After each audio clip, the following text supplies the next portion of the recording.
मी आज पिंपळनेर पोलीस स्टेशनला आलेलो आहे। काल आम्ही आलो होतो।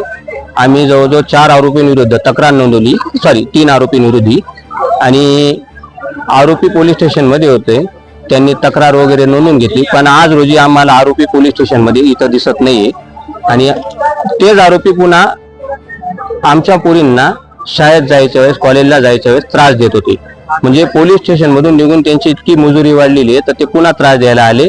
आणि आता इथं आम्ही कंप्लेंट केली होती आरोपी पोलीस स्टेशनला, ते आरोपी जमा करावे ही आमची विनंती आहे। आणि एसपी साहेब आल्याशिवाय किंवा एसपी मॅडम असतील ते आल्याशिवाय आम्ही हे आंदोलन इथून काढणार नाही। आणि प्रशासनाला पण विनंती, आम्ही आमच्या जो आपला कायदे हो, आणि अशाच या रोड रोमियांना कायद्याचा धाक दाखवायला पाहिजे।